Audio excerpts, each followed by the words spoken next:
হাই friend, স্বাগতম জনাইছোঁ my YouTube channel স্পষ্টাডীলৈ। আজি 3 জুলাই আৰু ভিডিঅ'টোত মই দিনটো কেইটামান ইম্পৰ্টেণ্ট কাৰেণ্ট এফেয়াৰৰ প্ৰশ্ন উত্তৰ লৈ আহিছোঁ।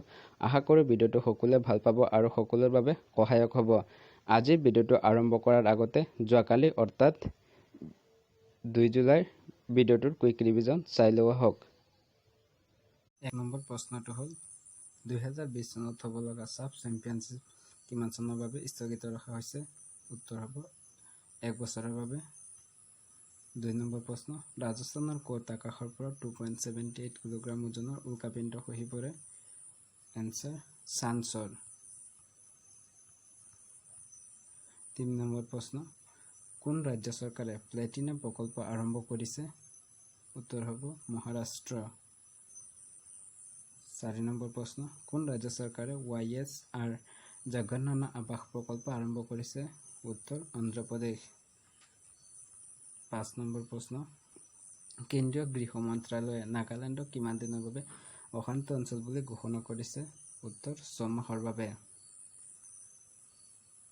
6 নম্বৰ প্ৰশ্ন, টিকটক মোবাইল এপ বন্ধ হোৱাৰ পিছত কোনটো মোবাইল এপে জনপ্ৰিয়তা লাভ কৰিছে? উত্তৰ ৰেপ'জা। 7 নম্বৰ প্ৰশ্ন, নেশ্যনেল ডক্টৰছ ডে কেতিয়া পালন কৰা হয়?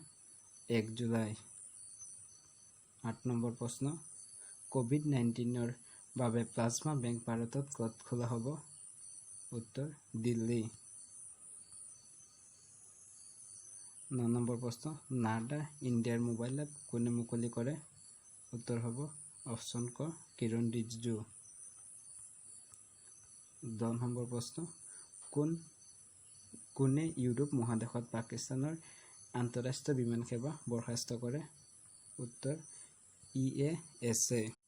আজিৰ আমাৰ 1 নম্বৰ প্ৰশ্নটো হ'ল ভাৰত আৰু ভূটানে যুটীয়াভাৱে নিৰ্মাণ কৰিবলগীয়া প্ৰথম জলবিদ্যুৎ প্ৰকল্পটোৰ নাম কি? উত্তৰ খলংচু। 600 মেগাৱাট শক্তিৰ এই খলংচু জলবিদ্যুৎ প্ৰকল্পটো নিৰ্মাণৰ বাবে ভাৰতৰ বৈদেশিক মন্ত্ৰী জয়শংকৰ আৰু ভূটানৰ বৈদেশিক মন্ত্ৰী টান্টি দৰ্জী আৰু অৰ্থনৈতিক বিষয়ৰ মন্ত্ৰী লোকনাথ শৰ্মাৰ মাজত ভূটানৰ ৰাজধানী চহৰ থিম্পুত চুক্তিখন স্বাক্ষৰ কৰা হয় আৰু এইটো ভূটানত নিৰ্মাণ হোৱা প্ৰকল্পত ভাৰতৰ 50% আৰু ভূটানৰ 50% শ্বেয়াৰ থাকিব। ইয়াৰ আগে দুয়োখন দেশৰ মাজত 2100 মেগাৱাট শক্তিৰ 4টা প্ৰকল্পৰ কাম ইতিমধ্যে চলি আছে। এই প্ৰশ্নসমূহ মই চিলেক্ট লৈছোঁ যিবোৰ আগন্তুক দিনত হ'বলগীয়া যিকোনো প্ৰতিযোগিতামূলক পৰীক্ষাৰ বাবে গুৰুত্বপূৰ্ণ হ'ব। এতিয়ালৈকে যদি ভিডিঅ'টো লাইক কৰা নাই তেন্তে প্লিজ ভিডিঅ'টো লাইক কৰিব, লগৰ বন্ধু বান্ধৱীৰ লগত শ্বেয়াৰ কৰিব আৰু আমাৰ স্পষ্টাডী চেনেলটো যদি এতিয়ালৈকে ছাবস্ক্ৰাইব কৰা নাই তেন্তে প্লিজ চেনেলটো ছাবস্ক্ৰাইব কৰিব। ডিছক্ৰিপশ্যনত আমাৰ ফেচবুক গ্ৰুপৰ লিংকটো দি দিম, তাত গৈ আপোনালোকে আমাৰ ফেচবুক গ্ৰুপটো জইন কৰিব। তাৰপিছত 2 নম্বৰ প্ৰশ্নটো হ'ল মানৱ সম্পদ উন্নয়ন বিধি আঁচনিৰ জৰিয়তে কেন্দ্ৰীয় চৰকাৰে উচ্চ শিক্ষাৰ শিক্ষাৰ্থীক কি বস্তু প্ৰদান কৰিব?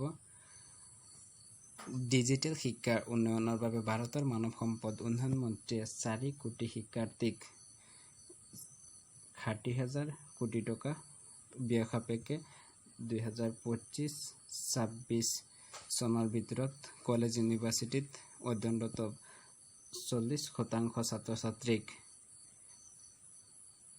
লেপটপ, মোবাইল ফোন, দূৰদৰ্শন প্ৰদান কৰিব বুলি ঘোষণা কৰিছে। তাৰমানে আমাৰ উত্তৰটো হ'ব ওপৰৰ আটাইকেইটা লেপটপ, মোবাইল ফোন, দূৰদৰ্শন।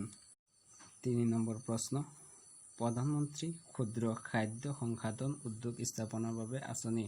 এই আঁচনিখন কিমান বছৰৰ বাবে কাৰ্যকৰী হ'ব? উত্তৰ হ'ব 5 বছৰৰ বাবে। এই আঁচনিখনৰ জৰিয়তে কৃষি খণ্ডৰ লগতে ক্ষুদ্ৰ ব্যৱসায়ী খণ্ডতো নতুন প্ৰযুক্তিবিদ্যাৰ সমাহাৰ ঘটিব।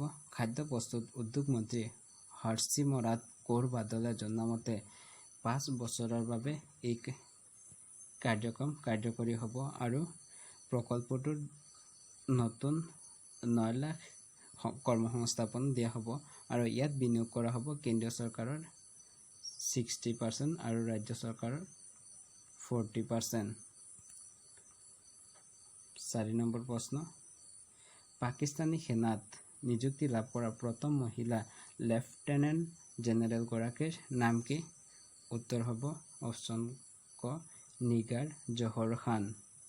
ইয়াৰ উপৰিও তেখেতে পাকিস্তানৰ সেনাৰ প্ৰথম মহিলা চাৰ্জেণ্ট জেনেৰেল হিচাপেও নিযুক্তি লাভ কৰিছিল আৰু 2017 চনত মেজৰ জেনেৰেল পদবী লাভ কৰিছিল। মেজৰ জেনেৰেল হিচাপে লাভ কৰা নিগাৰ জহৰ খান আছিল পাকিস্তানৰ তৃতীয়গৰাকী মহিলা। ইয়াৰ আগত দুগৰাকী আছিল ছাজিদা বাদশ্বাহ আৰু ছাজিদা মালিক। 5 নম্বৰ প্ৰশ্ন, উইজডেনৰ সমীক্ষা অনুসৰি 21 শতিকাৰ ভাৰতৰ সৰ্বশ্ৰেষ্ঠ টেষ্ট ক্ৰিকেটাৰগৰাকীৰ নাম কি? উত্তৰ হ'ব ৰবীন্দ্ৰ জাদেজা। ক্ৰিছবিক নামৰ সংস্থাৰ সহযোগিতাত উইজডেনে 21 শতিকাৰ ভাৰতৰ সৰ্বশ্ৰেষ্ঠ টেষ্ট ক্ৰিকেটাৰ হিচাপে অলৰাউণ্ডাৰ ৰবীন্দ্ৰ জাদেজাক চিহ্নিত কৰিছে আৰু বিশ্বত শ্ৰীলংকাৰ মতিয়া মুৰলীধৰণৰ পিছত দ্বিতীয় স্থানত ৰাখিছে। জাদেজাৰ MVP ৰেটিং আছিল 97.3। MVP ৰেটিং খেলুৱৈজনৰ দলৰ জয়ত তেওঁৰ অৱদানৰ ভিত্তিত দিয়া হয় আৰু এই MVP ৰেটিঙৰ ওপৰত উইজডেনে এই সমীক্ষা আগবঢ়াইছে। 6 নম্বৰ প্ৰশ্ন, অলপতে ICCৰ অধ্যক্ষ পদৰ বাবে কোনে পদত্যাগ কৰে? উত্তৰ হ'ব অপশ্যন ক শশাংক মনোহৰ। ICCৰ প্ৰথমজন স্বতন্ত্ৰ অধ্যক্ষ হিচাপে 2 বছৰ অধ্যক্ষতা কৰি 62 বছৰীয়া মনোহৰে পদত্যাগ কৰে। অৱশ্যে তেখেতে পৰৱৰ্তী অধ্যক্ষ নিৰ্বাচন নোহোৱালৈকে তদাকৰী অধ্যক্ষ হিচাপে দায়িত্বত থাকিব আৰু তেখেত 2008 আৰু 2011 বৰ্ষৰ BCCৰ সভাপতি আছিল। ICCৰ সম্পূৰ্ণ অৰ্থ হ'ল ইণ্টাৰনেশ্যনেল ক্ৰিকেট কাউন্সিল। স্থাপন হৈছিল 15 জুন 1909 চনত আৰু ইয়াৰ হেডকোৱাৰ্টাৰ হ'ল ডুবাই। 7 নম্বৰ প্ৰশ্ন, ক'ত দেশৰ তৃতীয়টো কৰ'ণাৰ টিছু কালচাৰ কেন্দ্ৰ স্থাপন কৰা হ'ব?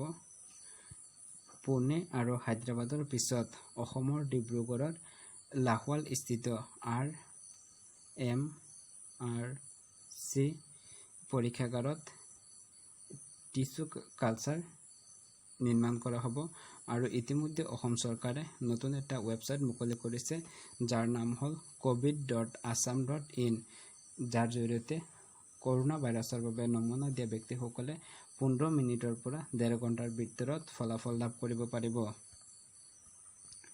8 নম্বৰ প্ৰশ্ন, চীনত সৃষ্টি হোৱা G4 swine fluৰ নতুন প্ৰজাতিটোৰ নাম কি? আৰু ইয়াৰ উত্তৰ হ'ব অপশ্যন নম্বৰ খ H1N1। চীনৰ গাহৰি ফাৰ্মৰ পৰা সৃষ্টি হোৱা এই H1N1 swine flu বিধ COVID-19তকৈও বেছি মাৰাত্মক আৰু এই বেমাৰবিধ 2009 চনত দেখা দিছিল আৰু ইয়াৰ ফলত বহু লোকৰ প্ৰাণ গৈছিল। তাৰপিছত 2016 চনতো চীনৰ গাহৰি ফাৰ্মত এই বেমাৰে নতুনকৈ আকৌ দেখা দিছিল। 9 নম্বৰ প্ৰশ্ন, অলপতে আইচলেণ্ডৰ নতুন ৰাষ্ট্ৰপতি হিচাপে নিৰ্বাচনত জয়ী হয়। উত্তৰ হ'ব অপশ্যন নম্বৰ গ গুডনি জনছন। তাৰপিছত আজিৰ আমাৰ শেষৰ তথা 10 নম্বৰ প্ৰশ্নটো হ'ল প্ৰধানমন্ত্ৰী গৰীব কল্যাণ অন্ন যোজনাৰ জৰিয়তে পশ্চিমবংগ চৰকাৰে কিমান দিনলৈ বিনামূলীয়া ৰেচন যোগান ধৰিব? পশ্চিমবংগৰ বৰ্তমান মুখ্যমন্ত্ৰী মমতা বেনাৰ্জীয়ে ঘোষণা কৰে যে ৰাজ্যখনত প্ৰধানমন্ত্ৰী গৰীব কল্যাণ যোজনাৰ জৰিয়তে আঁচনিখনৰ জৰিয়তে অহা বছৰৰ অৰ্থাৎ 2021 চনৰ জুন মাহলৈকে বিনামূলীয়া ৰেচন প্ৰদান কৰা হ'ব। পশ্চিমবংগৰ গঠন হৈছিল 26 জানুৱাৰী 1950 চনত। ইয়াৰ ৰাজধানী হ'ল কলকাতা। ইয়াৰ বৰ্তমান মুখ্যমন্ত্ৰী হ'ল মমতা বেনাৰ্জী আৰু ৰাজ্যপাল জগদীপ ধনখড়। বন্ধুসকল, এইকেইটা আছিল আজিৰ আমাৰ আলোচনা কৰিবলগীয়া কাৰেণ্ট এফেয়াৰৰ প্ৰশ্নোত্তৰ। ভিডিঅ'টো চাই কেনেকুৱা লাগিল প্লিজ কমেণ্ট কৰি জনাব। ভাল পালে লাইক কৰিব, শ্বেয়াৰ কৰিব আৰু যিকোনো ধৰণৰ job update, daily current affair, জিকে প্ৰশ্নোত্তৰ পাবলৈ আমাৰ Spstudyy চেনেলটো এতিয়ালৈকে যদি ছাবস্ক্ৰাইব কৰা নাই তেন্তে প্লিজ চেনেলটো ছাবস্ক্ৰাইব কৰিব। থেংকছ ফৰ ৱাচিং।